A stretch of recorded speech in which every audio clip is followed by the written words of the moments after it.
è un farmaco specifico per l'infezione da Covid, è un farmaco che amplifica la risposta immunitaria. E il problema di questa malattia è che proprio quando il virus in un certo modo scende nell'apparato respiratorio attiva il sistema immunologico, i meccanismi di difesa.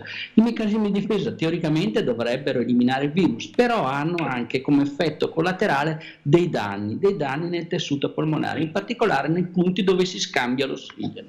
In conseguenza il paziente diventa ipossemico, va in insufficienza respiratoria. Tocilizumab interviene proprio in questo punto, va a bloccare l'esagerata risposta immunologica. Quello che è la mia impressione è che noi stiamo tentando di dare il farmaco quando la malattia è un pochino avanzata, quando il paziente è magari intubato, e in effetti anche nella nostra esperienza pazienti intubati dopo il farmaco è stato possibile levare questa procedura aggressiva dell'intubazione, ma però sarebbe molto meglio che non arrivassero ad essere intubati, quindi partire prima dell'aggressività della risposta stessa, e quindi stiamo cercando ma i risultati ci vorranno mesi per averli, cercare di identificare il punto in cui si riesce a bloccare questa esagerata risposta immunologica.